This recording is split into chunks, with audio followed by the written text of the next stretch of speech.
خوشحالیم بۆ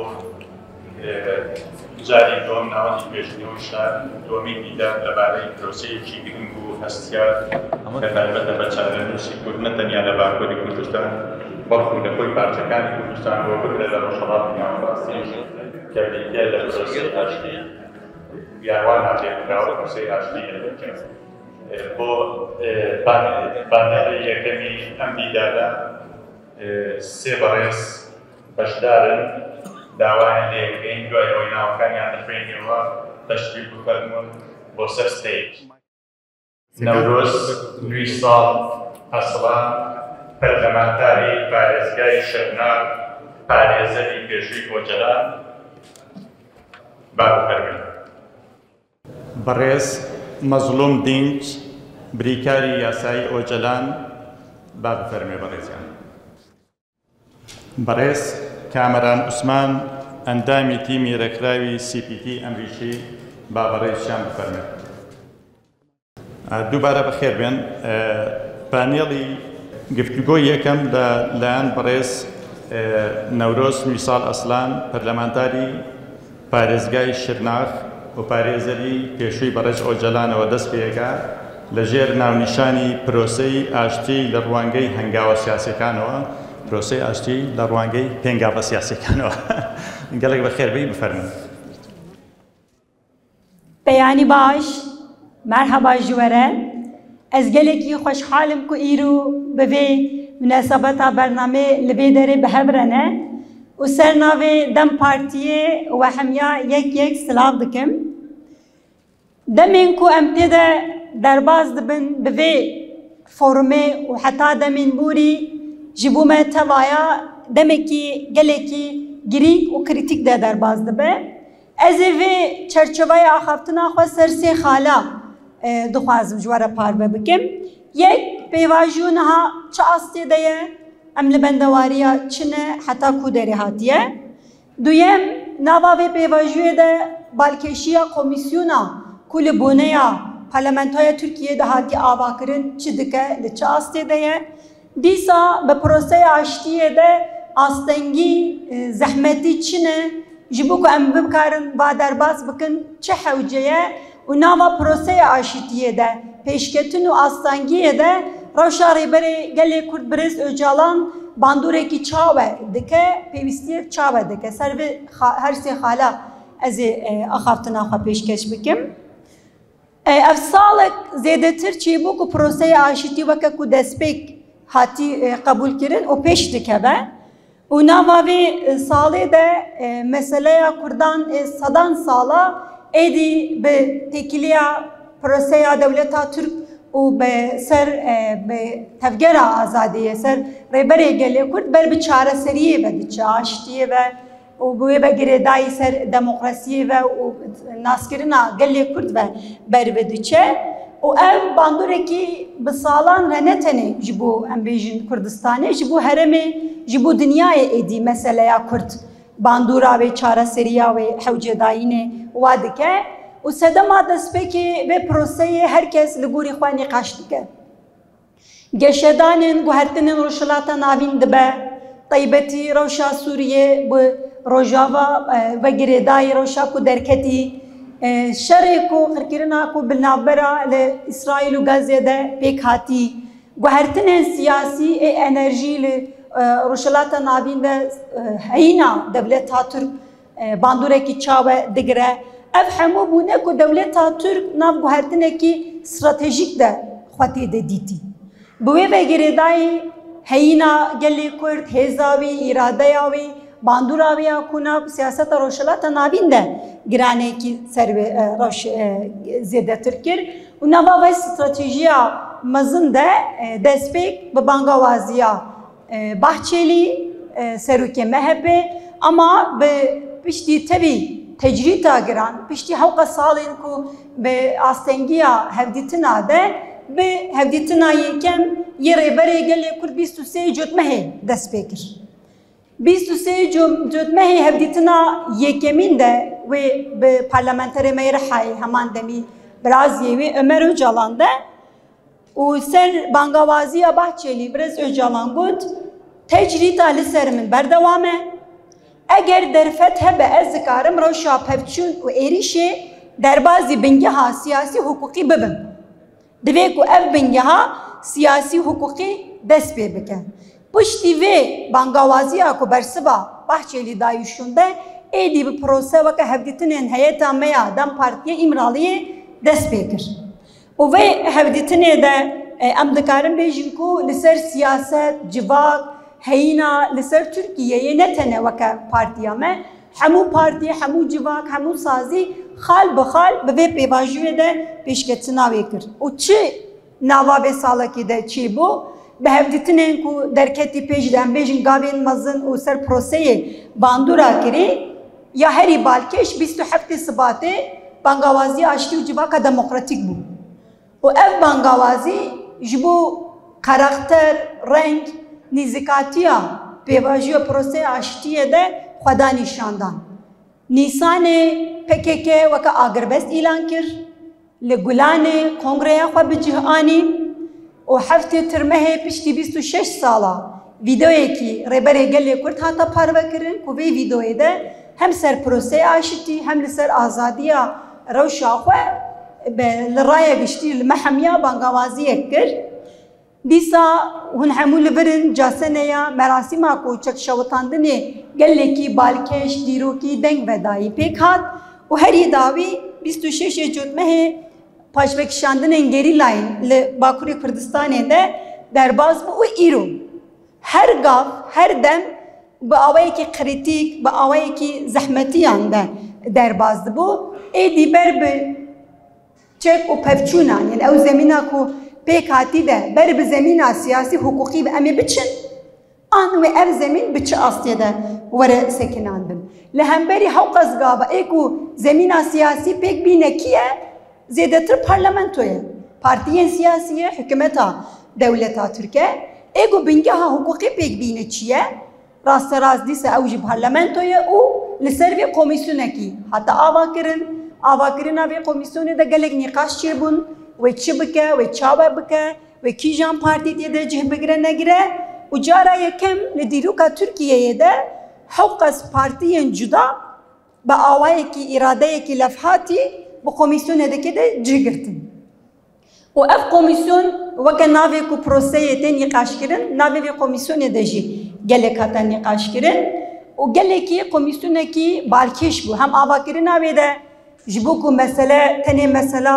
رهبری گلی کرد هفدیتنه وی امرالی و دولت و پکیکه را درباز به زمینه کی سیاسی پیک وره دوی پارلمنت و برپسیاریا خو بجهبینه به داخواز و هفدیتنه که هاتی کرنده کمیسیون آوا بو هفنیزی 19 جوین پیک آنی و وان جوین آده گلی کسین لعالی مسئله کرده کار کری چاره سری پیشنیاری کری انجی راست راست مقدورن وی شری بخویه وکه مالباتن فایلی مچولا وکه مالباتن گریلایان انجی با آلیت دی سازین حقوقی سازین مافی مروان سازین کل سر دموکراسیا ترکیه ده کار دکه او همو هاتن گهدار کرن و دسته که کمیسیونه ده و هاتا دیار کرن ام همو آلیا گهدار دکن و امی چاره سریک چاوه چی بکن امی رأی کی سیاسی چاوه لهمبر حکومت دانن رأی کی چاوه حقوقی دانن و نقاش لدرباس کرد و اف کمیسیون محتب سرکه و پروسه ایکو بانگاوازی با آوائه کی چاره سری قبول کری اف 6 سال زیده تره لسر چاره سری پیواجوی اندمین بوری جی نوتو 3 نوتو 8 با اصلوی بده 13 و 15 لپیواژیا چاره سریا دمین بوری ده بچه گرتی و محتب هری سرکاری برای گلی کردی کمیسیونه ده و هفدیتن بکه آن ناکن نه اب نقاشا هفدیتنه که و هفتیه ده جی درباز بویده و که نقاشی که به راستی و حقیقت پروسه زیده تر با آوایی که اصولی بکاره لعادی ببن و اب گرینگیا که درباز بوینه ده جی یک آلی به نزیکاتیا پیواژیا پروسه نه تنها لگوری نفخویی سیاستا ترکیه ام دکار بیجن درباز دبن دولت لگوری خو سینورداینا و پیواژی به بردوام کردن هفدیتنا را نشاندان میناک از دبیجم لی نوابین سالک زیادتر در باز بو ام دکاره بیجن مالبات پنجارا واسی ریبری گلی کرد برز مازون دین چه لبره او دو جارا هیئت مایا امرالی تنی 8 جارا هفدیتن کرد لبله پروسه یعنی پیواجو لکی داره حتی کو داره با اصرار به هیوی لسر چاره سری آنی آستکی چاوه لسر و داخوازا هفدیتن یکوی سر پروسه بکن مینا پارتیین سیاسیین جبیلیدن پارتیین آن به نام شاندنا 27 سبات وکا پارتیین کردا ریبری کردا تکیلیا کو هاتی داین ده بوان زیده تر تکیلی وره داین ده سینوردار کرن اکی نزکاتیا دولتی هیا اف سینوردار کرنا هفدیتن ریبری گلی کرد نگاف آبیتنا دولت ها ترگجی aslında ده خویا کرن اراده یک هیا راسته هفدیتن دومه راسته دیالوگ یک هیا راسته اما اف دیالوگ نهاتیا است که ام بکار بیجی مذاکره کی دموکراتیک پیش که و دست بکریه کو حتی است کی زیاده تر هیا و گاوا کو اف نقاشین کو تی در بکرینجی روشا کو سر پروسه باندور هری مزن بکه یک روشا سوریه روشا روجاوایه هفدیتنین کو گشدانین کلوی داری چه دبه هم باندوره و که گلی کرد لمدکه هم جی زیاده تر نزکاتیا دولت ها ترک ده باندوره که گله که نشان داده دست پیکا و پروسه جی پیشکتنا و پروسه جی دیسا ایگو و روشه ده زخت و زیاده تر دکه چیه؟ اف پروسه نتنج بو آزادی ستاتو مافی گلی کرتنه بو دموکراسی بونا ترکیه جی تینه بداف کرن اما پروسه بردوام بکه اونو ده دولت ترک ایریشین خوی لهمبری شاردارین جهپه ایریشین خوی لدیجی دموکراسیه مخابل بردوام کرد گاوی اینکو حوجه عمل بندی بون وکه آزادیا گرتین من سیاسی پارلمانتری ما جفیگن yüksek تا برای سلحاتین دمیرتاش و همو حوالین ما دیسا گرتین نخوشین لترکیه ده روشا و گران دیسا به هزاران گرتین سیاسی الی گرتیگه ده طیبتی استحصال تمام کرین و نهیلن در بکبن زخت لسر زمانی کردی چاند هنر و نزکاتین قیوما افهمو گریدایی آستنگیه و پروسه اب حوجه داینه به پروسه و قابنابتنا به پروسه و جوا هموا زیدتر افهمو خالتنا نقاش کردن حوجه داین آستنگیه هری مزنیا لسر پروسه امدکارن بیجن تجریتا لسر امرالیه جبرکو لناف دولتی دجی لسیاستا ترکیه دجی ایگو پروسه به اراده خوا به بانگوازی خوا به تکیلی خوا اینی اصلا نهاجی سکن اصرار کردن و چارەسەری و آشتیا ویده اصرار کردنه ایرو لاستراتژیا کو حتی نها درکتی دجی سکناویا راست نشان داده بخویه ایرو دنیای تباهی میزه بکن میناکی لافریقا لکولومبیا لولاتین دیتر ده محطب انجی اختور چه روشی دبن پروسه بربوی روشی بدچه اگر کو تو محطب هری سرکه لإمرالیه ده گرتی بمینی و درفتی وی چینکی تنی به هفدیتن به هنک نامات تکلی دانی و اف هفدیتن جی حقس انجام مزن و قابل مزن پیش بخه اگر کو اف اصلا جی هول راببه تکلی آزاد بکاره به دانه دانستاندنه که آزاد بکاره به سیاست ترکیه و سیاست اجدر وی دنیا و کرداره بکاره به دانه و روشک چاوه در بکوه و پیشکتنک چاوه در بکوه ام حوجه وی روشه و وی پیشکتنا کج بو پروسه در دکوه پیش ام لوی روشه ده آزاد ده ام دکارم بیجن پوزیسیون اختورین هری سرکه نزدیکاتیا و لسر پروسه کرنه ده اصرار و ارادت الهین و پروسه پیش بده به از جبریان ها ساله که ترمها 2024 دیسا به هیئت کی سلیمانیه بو لوی هتلی لسالونه کی جدا ما عینی وسا جبینک بیکانی دیسا روشنبی روزنامه‌گر کسین سیاست مدار لسر آشتی پروسه لسر روشلاتا ناوی سیاست دنرخین اکادمیسن هم به هر بون و گاویجی ام نجبو کمپانیای آزادیا Öcalan hatibun mecvin kir. Hey pevajı dest pê nekiribû. Em li vê salonê de min tiştek gotibû. Êgo li xelata Nobelê standî 69 kes ji bo azadiya rêberê gelê Kurd daxuyaniyek dabû û vê daxuyaniyê de dihat nîşankirin ku li dinyayê de mînakên proseyê dide nîşandan ku mîna Mandela eger ku Öcalan azad bibe wê proseya aşitî ji bo rojhilata navîn aramî û aşitî were û ev aşitî ji bo muhatebê serekeyê em weke kesên navdar xelata Nobelê standin em daxwaza azadiya Öcalan dikin. Min ev li vê salonê de xwendibû û min got em weke Kurd, weke rewşenbîr, weke siyasetmedar û rêberekî Kurda û li girtîgehê de bin vê têjîta giran de be û em ser dagirkariya Tirkiyeyê ê li Iraqê, ê li axa Kurdistanê de, ê li ser Rojava û pêşeroja Kurdan nîqaş dikin, divê em ji xwe bipirsin. Eger ku em nekaribin vê tecrît û dilgirtinê esaretê ji holê rabikin, wê qedera Kurda çawe be.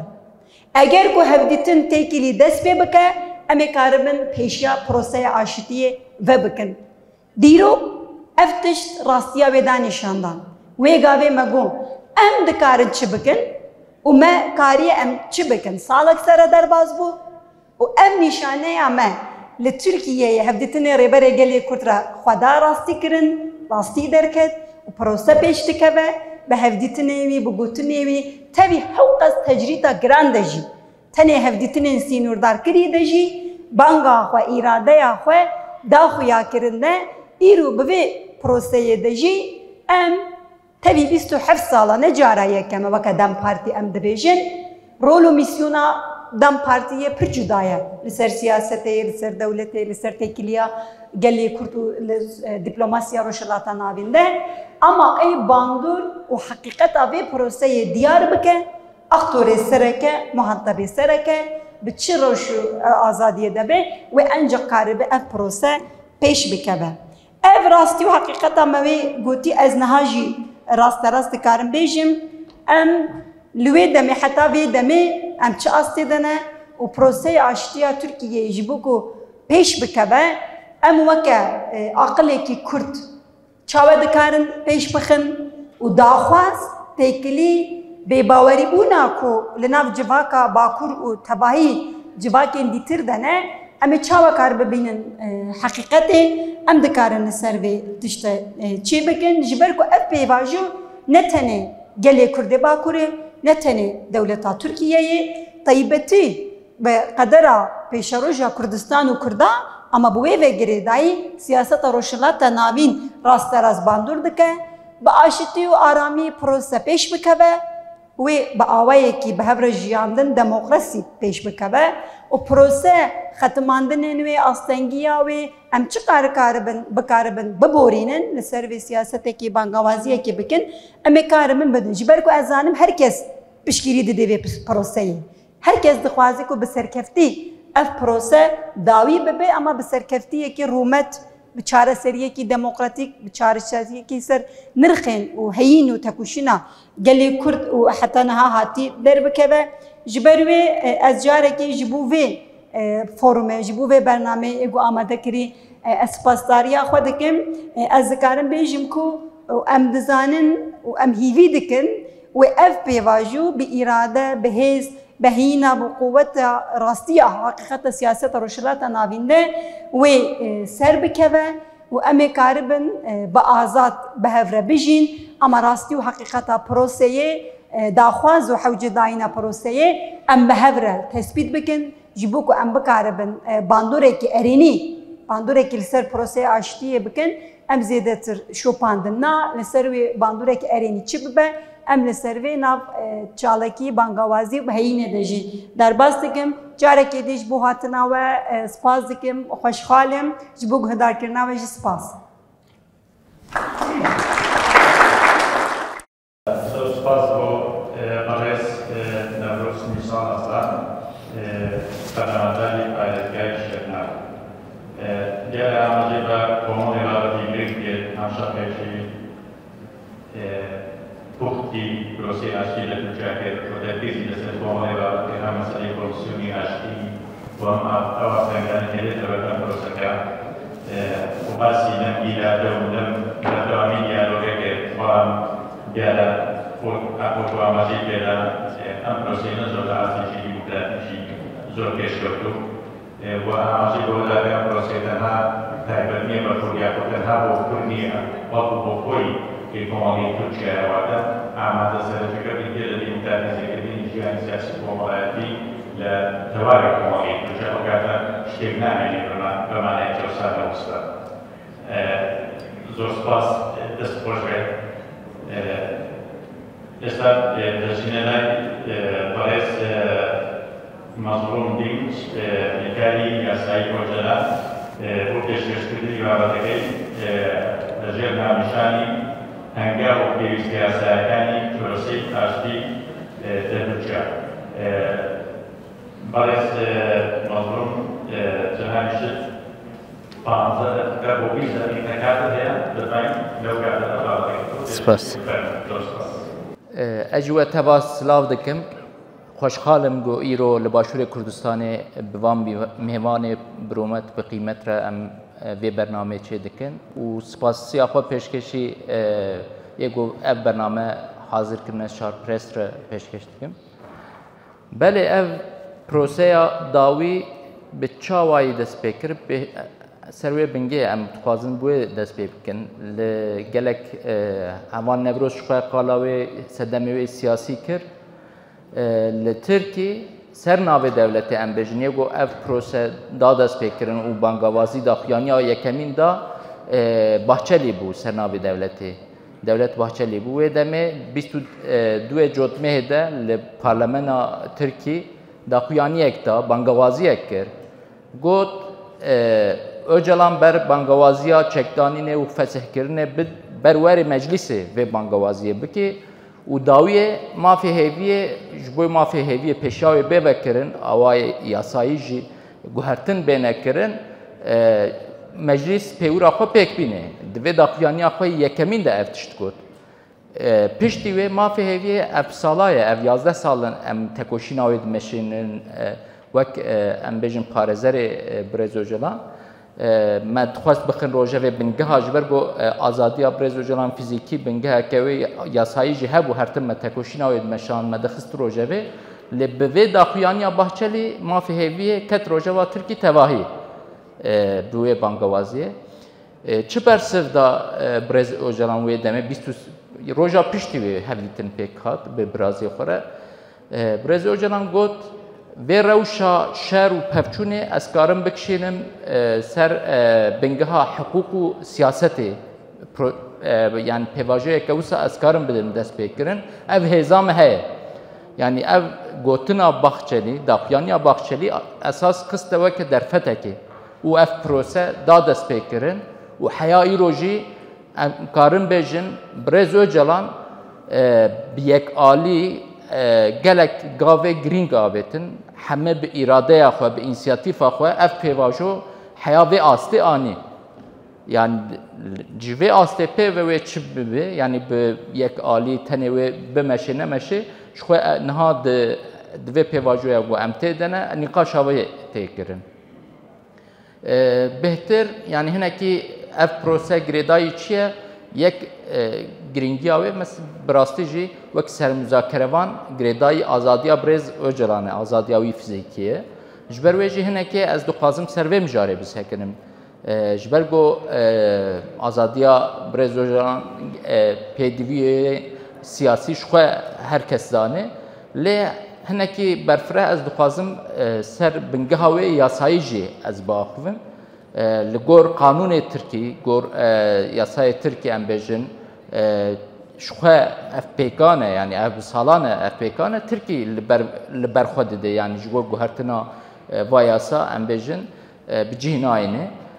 hinekî ez dixwazim qala wê bikim mafê hêviyê çi ye Tirkî wek tê zanîn endamê Konseya Ewropayê Konseya Avrupa jî bêhtir ji bo pêşveçûna mafê mirova û demokrasiyê em bêjin xebatê xwe dimeşîne û gelek peyman hatine muhr kirin yani yego devlete gol endamiyene لوان دولتاش بوی دموکراسی و مافی مروا و حقوق پیش بکبید تکوشین دمشینه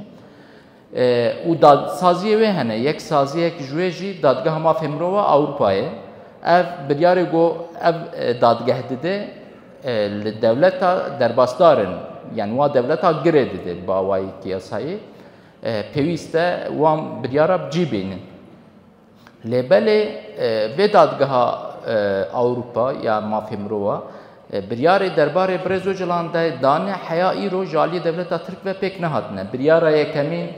be komploya namne tevin vakti brezojlan notunha hat dilgirtin wanin Türkiye darzandın avi buxwe megot ne darzandınak adlane gerek jnu ve be darzandın ev biryarji hat da injaliye dadgehe ve le Türkiye ev cinani 2050 da ev biryar hatı budayın şuhe dilgirtina keseki embejin rawabuna ve serçiye lugor embejin yasayı ye pozitivizm em dibejin ne lugor siyaseti dibe yani dadgehe ke serbuxwe darzandına ke embejin bi serbuxwe eğer keseki ceza girti be ev rawabuna ve he lugor yasayı ve devleti lugor hukuk ve pozitivizmi lebele şuhe brezo jalan jibergo jaliye dadgehe ke serbuxwe ve باوای که عادلانه شو نهاتیه دارزاندن اب 27 ساله دلگرتن آویجی تبنگه کوی امکارن بیشن حقوقی یاسایی لگور ترکی جیتنه تروابون آویجیتنه لی دیسجی اب بردوام کر جزای داروکرنه پشتره هات گوهرتن لی ترکی ورگراندن محبتا گران و گوتن کسی گو محبت گران جدوز سیاسی ام بیشن جزای محبت گران گرته به حیا داوی عمری خواه زندانی دبن حیا و دمه یاسای که اوسال ترکی تنبو یه کسی محبت دگرت جی به سنور دمان یعنی حیا آسته که گرتیگاه دمان ام بیشن حیا بیس کسی داربه دوازده ایلون ده cezayı darbekirine girti bunu cezayı ve vergeran bunu muhabbet ji 20 sala de hapse de deman de girtiga de deman o hat azad de bun tabi embejin yasa dem yani bir tekoşina kurdara hatin giran kirin o anina dilgirtina brezo jalanra heji hat giran kirin o goten kese siyasi esas bu kurda ev yasa hat derxistin kese siyasi go cezayı muhabbet giran begirin haya dawiya amri xo ve zindan edilminin megot ev yasaya hatiye derxistin li dijî mirovayê yani ev ceza dijî mirovayê xala sêyemîn ya peymana mafê mirova Awropa bin pêk dike ya xala got îşkence qedexe dike vê xalê bin pêk dike em bêjin xala sêyemîn dadgeha mafê mirova Awropa 18 adara 2014 jî biryar da em piştrast kirin gotin cezayekî wisa li dijî mirovayê nayê qebûl kirin peviste tivan yasaya biguheri. Haya asteke keseki tikari zindanı da bigrev, ev kese zindanı da yani mafi vihaya go heviya azadiye hebe yani ve pişti demek ki kari azad bebe yani ev hevi peviste hebe. Biryareke usada ujberwe vek mafi heviye te nafkirin. 2014 ev biryarda le jwe deme hayanha ev 11 salın ev biryar cinatiye jaliye devleta Türkiye yani biryarı godedin em bejin sedeme ve bin pekirine eğer biryara dadgehe be guhertina ve hesaniye guhertina ve ev dadgeh dise ve vere gel hev ve biryara kebde le jibergo ev bin pekirin yasaya Türkiye pekte yani yasa hatne guhertin dua yasa da gotine hayadawiya hamre xwe zindane de bimine peviste yasa bene guhertin jiber ve yani cianina ve biryare gredayı pevra meclisa Türkiye yani peviste wan yasayı xwe bu guhere ligor destura bingehin ya Türkiye ji em bejin xala not ya nota notemin he ve dibeje dibe peymanê mafê mirov yê derbarê mafê mirova de peymanê navnetevi û yasayê Tirkî eger werin hember hev peymanê mafê mirova derbestdarin yani ew peymanê mafê mirova ser yasayê Tirkî rene ew bixwe destûra Tirkî bixwe vî tiştî dibêje yani jiber ve ev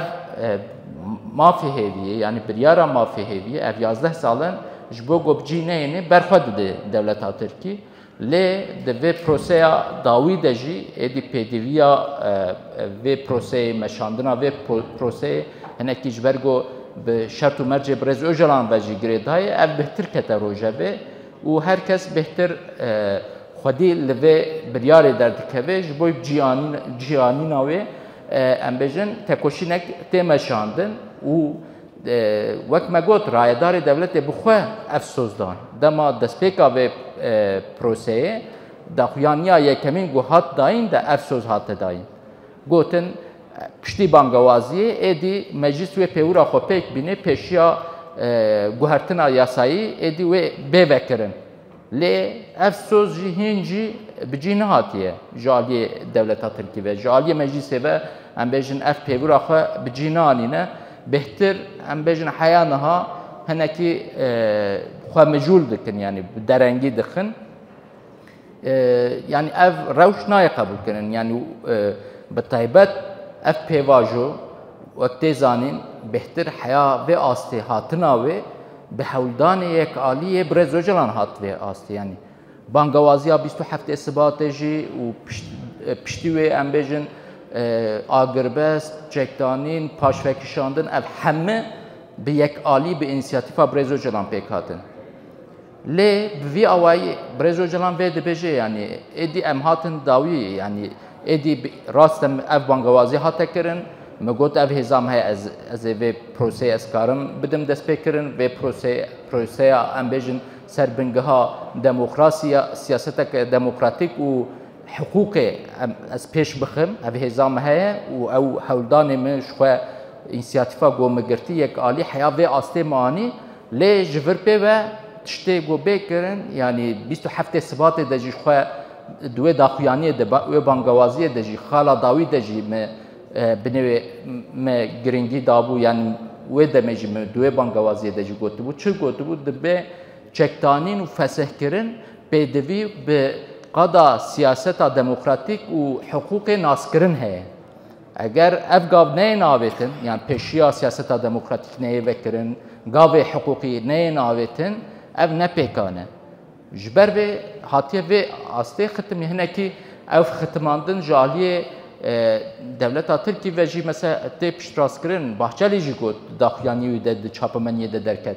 dibêjin çûkek bi bazekî nikarî bifirê yani bi çengekî nikarî bifirê pêwîst e ew çengedî jî hebin yani ew çengedî jî wek me got yani gavê ji aliyê meclisê ve bên avêtin gavê yasayî pêwîst e pê derxistin û siyaseta demokratîk pêşiya wê bêvekirin ji bo ev prose berdewam bike bigihe armanca xwe yani ev gotinê Birêz Öcalan bangewaziyê wê hewldanê wê hemû ne got gavê taktîkî ne gavê stratejîk in û divê pir ısrar dike jî yani ev ji xwe 8 sale daxuyaniyê Birêz Öcalanê berî 8 salî jî hatine destpêk yani hatine dayîn de jî mesela di çapemeniyê de derketin ji wê demê heya niha bi awayekî samîmî dixwaze vê pirsgirêka Kurd bi awayekî demokratîk û aştiyane çareser bike lê li hember me dibêje kesê got xwedî îradet ne niha jî yani ev destdirêjkirina Birêz Öcalan yani ji bo got destê wî li hewayê nemîne divê ji aliyê devleta Tirk ve gavên pêwîst bên avêtin gava yekemîn jî wek me got yani wek sermüzakerevan Birêz Öcalan ji bo gotkarî bê vê pêvajoyî bimeşêne derfetê wî gotkarî bê rola xwe bilîzê wek sermüzakerevan derfetê wî pêwîst e bêne çêkirin ev derfet jî ji xwe ji aliyê raya giştî tevahî tê zanîn ev ne şert û mercê yani azad de pêwîst e vê pêvajoyê bimeşîne ev ne tenê ji bo mijara Kurd jî yani ji bo mijarê dî em bêjin li cîhanê gelek proseyê aştiyê çareseriyê pêşketine ya herî berçav em bêjin û mînak nêzîkî Kurda yani em bêjin rêberê wa got zindanê ji wî alî vez dibêjin Afrikaya Başûr bû Afrikaya Başûr jî destpêka wê û pêşxistina wê proseyê bi çawa pêk hat bi Mandela yani rêberê wan ماندلا ji zindanê hat derxistin gava yekemîn em bêjin şert û mercê hepsa malê demeke Kurd dema û dawiyê azad bû vî awayî ew pêvajo pêş ket. Niha ji bo pirsgirêka Kurd jî çareserkirina wê em bêjin tişta pêwîst gava herî girîng pêdivî ew e yani ne got şertekî vê pêvajoya em dibêjin. Yani ji bo ku ev pêvajo pêş bikeve pêdivî bi çi heye bi yani şert û mercê Birêz Öcalan gokarî bê rola xwe bilîzê heye. Ji ber wê yani ev şert û mercê Birêz Öcalan got em bêjin hate sazkirin û karî bê rola xwe bilîzê bêhtir wê çawa bandorê li em bêjin li siyasetê bike, li heremê bike yani îro herî zêde gelê heremê zanî. Ne tenê ev pêvajo ne tenê Tirkiye alaqedar dike. Ne tenê em bêjin Kurdê Bakur alaqedar dike. Pêşxistina vê pêvajoyê ev salekî bandora wê bixwe jî yani wî qasî em bêjin bi sunûr pêşketiye dîse jî bandora wê çawa li heremê bûye li berçav e. Bandora wê her çar parçe Kurdistanê jî bûye û devletê li heremê tevahî bûye ev ji xwe tê dîtin. Eger derfetê wî bêne çêkirin di şert û mercê azad de karî bê rola xwe bilîzê bêhtir yani ji bo pêş çareser destpêkê yani em bêjin çareserkirina pirsgirêka Kurd û çareserkirina pirsgirêka demokrasiyê li Tirkî wê em bêjin gelek pêşketin wê çê bibin û bi xwe re heremê sehê yani herema rojlata navîn û cîhanê tevahî wê bandor bike ev çareserkirina pirsgirêka Kurd û pêşxistina vê proseyê. Rojlata navîn tevahî li Iraq jî, Sûrî jî, İranê jî bandora xwe û li cîhanê tevahî wê bike. Yani eger ji xwe tê zanîn şert û mercê şerê cîhanê siyemîn de îro li gaziya li ber çava ye. Her kes bêhtir li em bêjin şer bi polîtikayê şer de pêşxistin de wê çawa şer pêş bikin, wê çawa sîlehê xwe zêde bikin, her kes ser vê nîqaşa dimeşîne. Lê berê vajiyê vê yek got xwedî çareserî ji bo yek got bercewendiyê gelê Kurd difikirê, gelê heremê difikirê, yê bercewendiyê bindesta difikirê, li gor vê polîtikayê pêş dixe û proseya pêş dixe, proseyê giştî jî yani ji bo pirsgirêkê heyî mirovatiyê tevahî proseya pêş dixe Birêz Öcalan e. Ji ber vê jî ji bo herem tevahî em bêjin di nava azadiyê de pergaleke azad û demokratîk de bi hev re hemû gel û cudahî bi hev re jiyan bikin pêwîst e Birêz Öcalan azad be û pêwîst e em ji bo azadiya Birêz Öcalan jî tekoşîn bimeşin dengê xwe bilind bikin ne got tenê em nava bendewariyê de bimînin em tenê wek me got yani pêdiviya wa hiqûqî jî ji xwe pêwîst e ev 11 sale ji xwe bê tekoşîneke siyasî jî pêwîst bû gav bavêjin. Lê ji ber ku ev mijareke siyasetê alaqedar e tenê ne bi hiqûqê ve aliyê yasayî vegirêda ye ji ber vê tekoşîneke berfirehî pêwîst e tekoşîneke civakî pêwîst e li vê daxwazê em bêjin bawayekî xurt em xwedî derkevin ji bo Birêz Öcalan azad bibe em dengê xwe bilind bikin tekoşîna xwe em bêjin tekoşîneke demokratîk em pêş bixin بوی آوایی ام هیوید کن و اف پیکان به یعنی آزادی برز و جلان فیزیکی به تکوشینه که برفره و پیکان به هنکی اگر دم ما به استقازم قالا یعنی مقال کرد یعنی اف برز و جلان اف بسالا 27 ساله دلگرتیه زندان ایمرالی د شرط و مرجع گرانده چاوا اف پروسه پیش خست و حیابی آستیانی و هزا خود تشتکون دا نکر برو واجوه هر گوت شو د سیاست ده ده حرم ده ام بیشن هزا خود هنجی خورتر کر باندورا خود هنجی خورتر کر یعنی اف هنکی ام تقازم به اراده چاوا پیش خسته کی جان شرط و مرجع ده پیش خسته هنکی کرد بیجی از تقازم قلاوه بکن 27 سال بره به قومپلویا نام نتوی دام برز Öcalan dil hate girtin û anîn Tirkî girava îmralî tevahî hate bala kirin. û ji bo Birêz Öcalan em bêjin hate amade kirin. Tenê girtiyê wê Birêz Öcalan bû. Di nava hücreyeke yek kesî de heya 2009 dawiya 2009 jî tenê Birêz Öcalan wê zindanê dima. û tenê rojê saetekê karî bû derkeve derve. روژه ببینه وقتی دی 23 ساعتا دنوا حجره ده حجره که ام بیشن پچوب ده دما و گلک جارا دنوا شرط و مرج گران ده تلویزیون تنبوه دم دستپیک در فتوی گو آگاهی اجدر و بگریجی تنبو تنی رادیو که کو قنالا دولت دکشان دهات داین گلک جارا او رادیوجی فرکانسیوی دهاتن آستن کرن جبو گو آگاهی اجدر و نگری روزنامه دهاتن آستن کرن نامه ام بیشن هفدیتن پرپ سنور پیک دهاتن هفته جاره که هفدیتن پارزر ساعته که پیک دهات بوی آوای ام بیشن آگاهدار دبوج دربه و فکر و نرین خو دگهان دگل دوا شرط و مرج گران دجی اف پارازنامه گو ایرو پیشیام رونی دکه هات نویساندن دوی پیواجوی پارازنامه خو نویساندن زخت هیچ زده کرن دولتا ترکی لگرابا امرالی وقت ما گوش خواه حجره که یک کسی دادما تنی ساعته که کاری بود که دربه روژه ببینه لی دوی پیواجوی پارازنامه دنویساندن جزای حجره دهاتن داین 20 روز جزای حجره دهاتن اش خود تنه دوی زندانه دما واتیا جزای حجره چه بو دوی دمه چت کرن دوا 20 روزاده دنوا اوده ده پرتوکو ام بیشن پنوسا برزو جلان جیجه دیگرتن یعنی به دیوار را رو گودشتن yani o qasi em bejin işkence û tecrüteke giran li ser hat ferz kirin lê dîse jî di va şert û mercê giran de jî ev parazname got ji bo mirovahiyê tevahî ji bo pirsgirêkê heyî mirovahî em bêjin çareserî pêşxistiye çareseriya paradigmaya neteva demokratîk pêşxist di van şert û mercê giran de di pergala işkence ya İmralî de ev parazname pêşxistin û îro ji پروسیا گو پیش کتیه بنگه هاویناکی آماده کر و هر گو چوجی وقت ما گوت هزاقه خورتر کر یعنی به تکوشی نکه اف 27 ساله یعنی هنه که کرتاسی من چما قال کر و شخوته زانیم پشتیوی گلک تجیتا گران هات مشاندن اف 12 سالی داوی قد نهشتن هفدیتن به مالبات پارزر عربه که یعنی دیسه جی یعنی همه اف هودان آستنکرن و تجریت جی لهمبر و برز اوجلان 27 ساله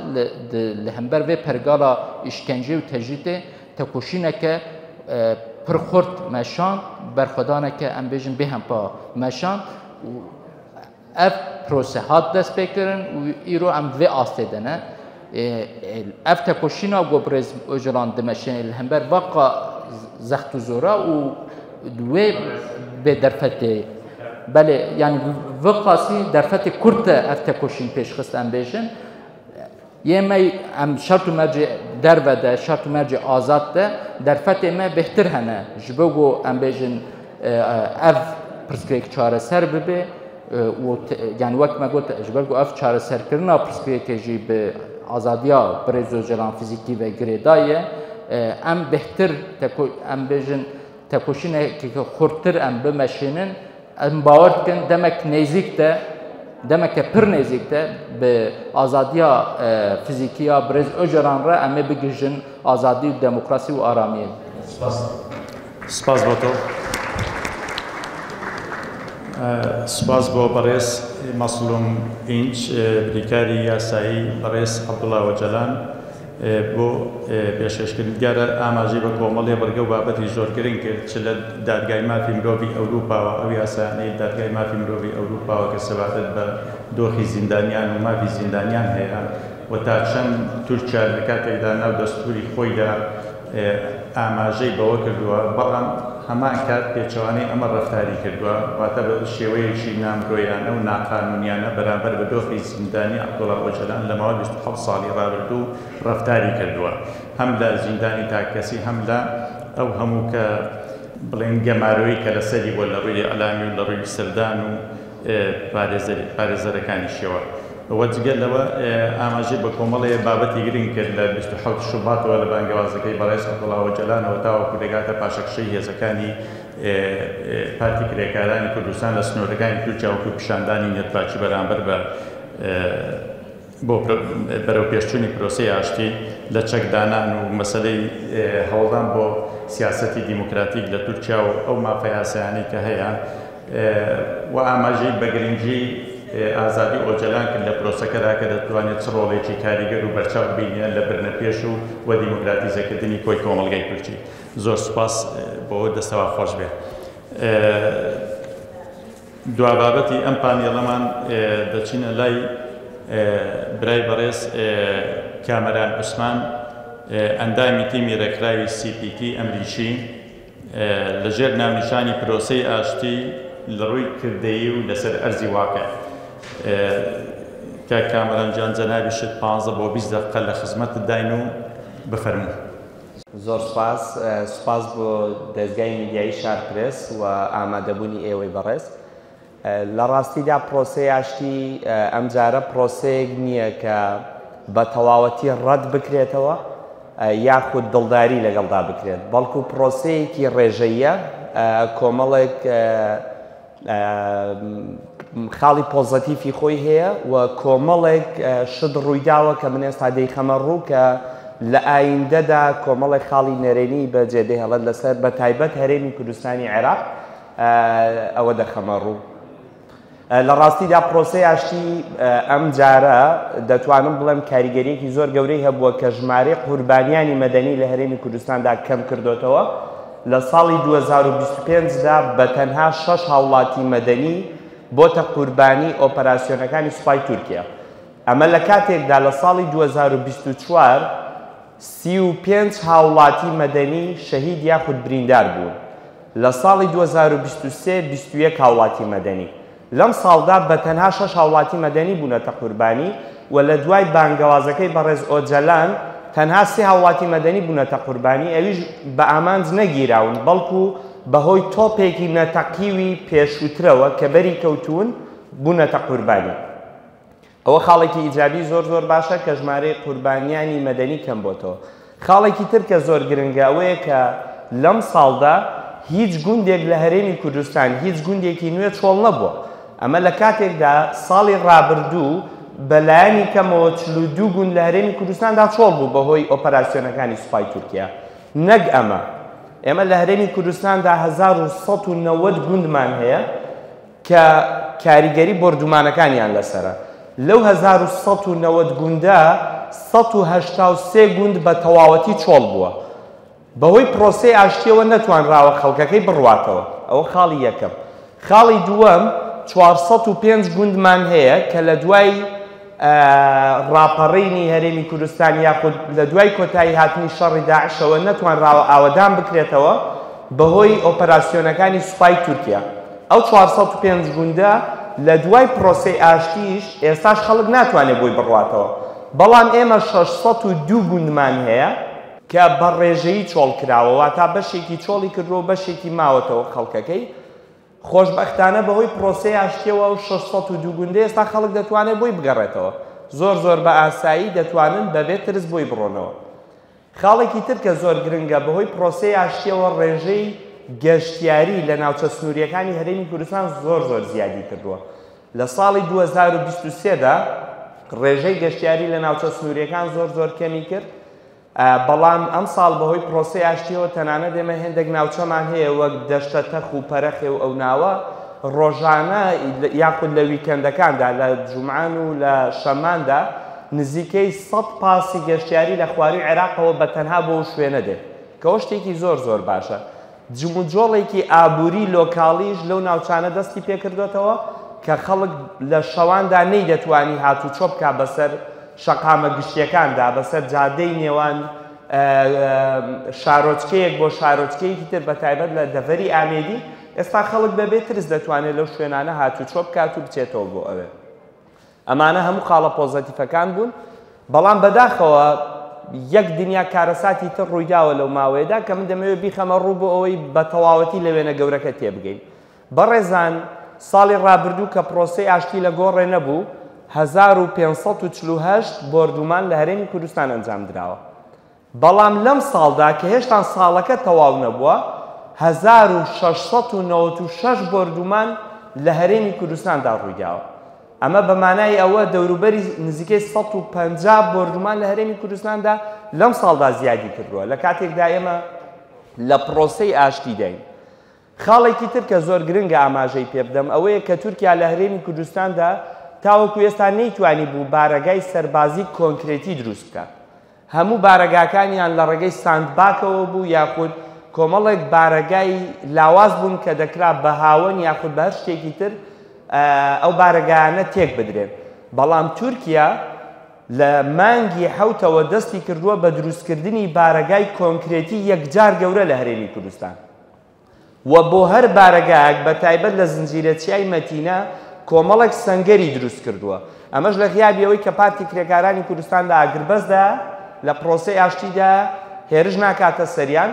ئەو بارەگا گەورانە دروست کراون و سەنگەریش لە دەوروبەریاندا دروست کراون. خاڵێکی تر کە زۆر گرنگە ئاماژەی پێ بدرێ ئەوەیە کە تورکیا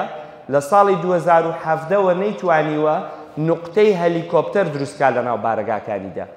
لە ماوەی 3 مانگی ڕابردوودا هەموو بارەگاکانی تورکیا پڕ کراون لە نوقتەی هەلیکۆپتەری. واتە تورکیا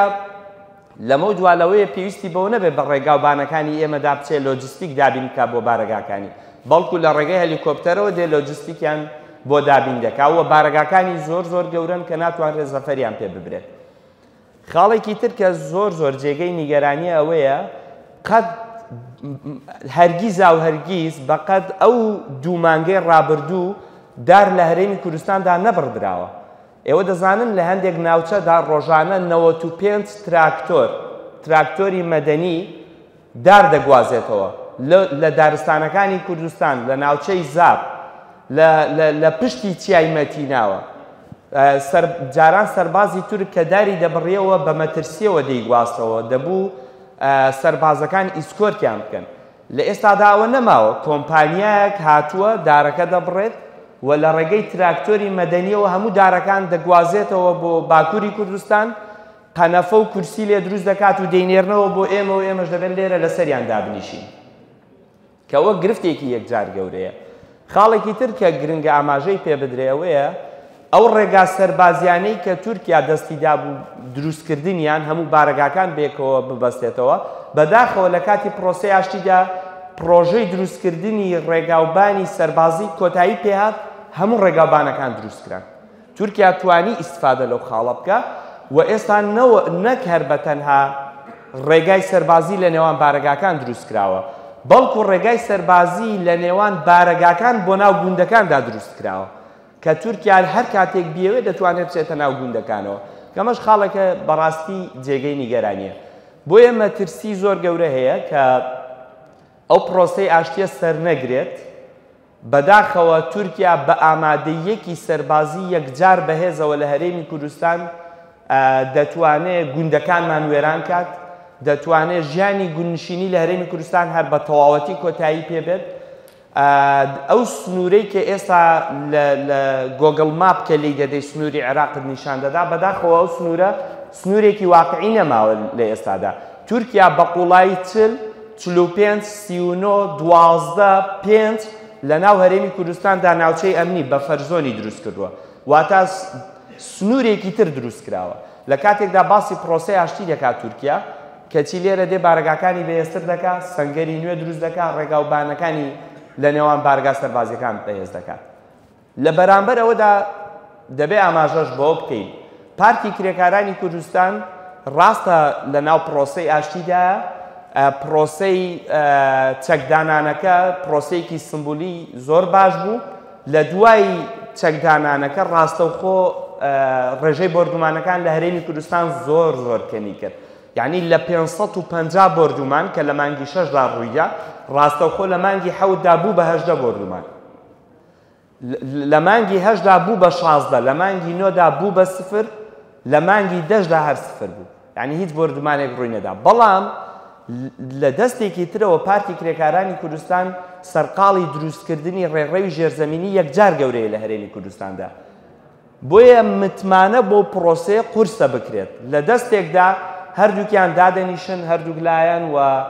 دەم پارتی لە ناو پرۆسەکەدایە دایانەوێت ئاشتی چێ بکەن، بەڵام لە دەستێکی تر هەردووک لا خۆیان ئامادە دەکەن بۆ شەڕێکی نوێ. یعنی ئێمە چەندی خەڵک لەگەڵیان دانیشتوین لە ناو ئەو گوندانە دەڵێن کاکە وەڵی ئێمە جاران نەمان دەتوانی بەهۆی دەنگی درۆن بخەوین شەوانە ئێستا بەهۆی ئیشکردن لە ناو شاخدان خەومان لێ ناکەوێت بۆیە پرۆسەکە پرۆسەیەکی ڕێژەیە ناکرێ متمانەی تەواوی پێ بکرێ و تورکیا چۆن لە پرۆسەی ئاشتی ڕابردوو توانی سوود وەربگرێ بە دروستکردنی فڕۆکەی بێفڕۆکەوان بە تایبەت پێشخستنی فڕۆکەی بێفڕۆکەوانی بایرەکتەر دواتر فڕۆکەی بێفڕۆکەوانی ئاکەنجی بەداخەوە ئێستا تورکیا سەرقاڵی دروستکردنی فڕۆکەیەکی نوێی بێفڕۆکەیە کە توانای ڕۆیشتنی زیاتر بێت زیاتر بتوانێت لە ئاسماندا بمێنێتەوە و بتوانێت هەدەفەکەی خۆی زۆر زۆر بە باشتری بپێکێت بۆیە من پێم وایە ئێمە نابێ پرۆسەی ئاشتی بە تەنها لەوەدا کورت بکەینەوە کە کۆمەڵێک زیندانی بەربووە یاخود کۆمەڵێک زیندانی بەردەبێت بەڵکو پرۆسەی ئاشتی زۆر لەوە گەورەترە پێیوەستە بە مافی کوردەوە پێیوەستە بە زمانەوە پێیوەستە بە یەک دنیاشتەوە بەڵام من داوا لە هاوڕێیان دەکەم کە هەرێمی کوردستانیش بەدەر نەبێت لە پرۆسەی ئاشتی پرۆسەی ئاشتی بە تەنها هەرەوە نییە کە زمانی کوردی لە باکوور جێبەجێ ببێ بەڵێ ئەوە زۆر زۆر گرنگە خاڵێکی یەکجار گرنگە ئێمە هەمومان بۆ تێرەکۆشین بەڵام لە هەمان کاتدا دەبێ خاڵێکی سەرەکی پرۆسەی ئاشتی ئەوە بێت کە تورکیا بنکە و بارگاکانی لە هەرێمی کوردستان بگوازێتەوە بنکە و بارگاکان نابێت لێرەدا بمێنێ ئێمە باز لە 1990 گوند دەکەین باز لە 139 بارگای سەربازی گەورە دەکەین لە هەرێمی کوردستاندا لە کاتێکدا تورکیا کە بارگا دروست دەکات قەت بەجێی ناهێڵێت لە کاتی شەڕی ناوخۆی هەرێمی کوردستان بەداخەوە تورکیا دەستی کرد بە دروستکردنی بارگای سەربازی کۆمەڵێک بارگای دروست کرد لە گرێباروخ لە کانی ماسێ لە باتیفا تاوەکو ئێستا شەڕی ناوخۆش کۆتایی پێیان ئەو بارگا سەربازیانە هەرماون لە باشیک بنکەی سەربازی دروست کرد بە مەبەستی شەڕکردن لە دژی داعش نەما بەڵام بارگا سەربازیەکەی تورکیا لە شوێنی خۆی ماوە بۆیە هەر خاڵێک هەبێ بۆی پرۆسەی ئاشتی جێبەجێ ببێ نابێ هەرێمی کوردستان بەدەر بکرێتەوە برادەران هاوخوێنەکانمان لە باکوور نابێ هەرێمی کوردستان بەجێ بهێڵن ئێمە باز لە نزیکەی 732 قوربانی مەدەنی دەکەین لە هەرێمی کوردستان تورکیا دەبێت قەرەبووی هەموو ئەو وڵاتیە مەدەنیانە بکاتەوە ئێستا گوندەکانیشمان بەجێ پێڵە دە گوندانە ژێرخانیان تێک چووە تۆ دەبێت بێی بنیادی بنێەوە پێویستت بە چەندەها ملیارد دۆلارە بۆی بنیادی بنێەوە تەسەوڕ دەکەی یەک مزگەوت بە پێوە نەماوە لە دوای چیانەتیناوە یەک قوتابخانە بە پێوە نەماوە یەک نەخۆشخانە بە پێوە نەماوە یعنی من هەر بەگشتی قسە ناکەم لەسەرەوە من بە داتا قسە لەسەر ئەوە دەکەم خانووی هاوڵاتیانی مەدەنی بە تەنها ساڵی ڕابردوو نزیکەی 140 خانووی هاوڵاتی مەدەنی ڕووخاوە زۆر باشە پرۆسەی ئاشتی لە تورکیا هیوادارین جێبەجێ ببێت چاپڵەی بۆ لێ دەدەین تێدەکۆشین بۆی جێبەجێ ببێت ئەی ژیانی ئەو هاوڵاتیە مەدەنیانەی هەرێمی کوردستان کە تێک چووە ئەوەش دەبێت بەشێک بێت لە پرۆسەی ئاشتی بەڕاستی نابێت ئەوە لەبیر بکرێت بۆیە من لەوەدا کورتی دەکەمەوە ئێمە ڕۆژانە چاودێری ئۆپەراسیۆنەکانی تورکیا دەکەین سەردانی ئەو ناوچانە دەکەین لەگەڵ خەڵکدا دادەنیشین و ئێمە مەیدانیان دەچینێ و شوێنانە بەداخەوە من نامەوێت ئەو قسەیە بکەم و ڕەشبین نیم بەڵام پرۆسەکە پرۆسەیەکی تاکتیکیە پرۆسەیەکی استراتیژی نییە ئەوەی کە ئێمە دەیبینین ئەو پرۆسەیە هیچ کۆتاییەک نابینین کە بەڕاستی دڵمان پێی خۆش بێت بەڵکو خۆ ئامادەکردنە بۆ شەڕێکی نوێ هەردوو لا خۆیان ئامادە دەکەن چۆن بە هێزەوە بگەڕێنەوە بۆ مەیدانەکە و هەرێمی کوردستان جارێکی تر ببێتەوە بە گۆڕەپانی ئەو شەڕە من زیاتر درێژەی پێنادەم زۆر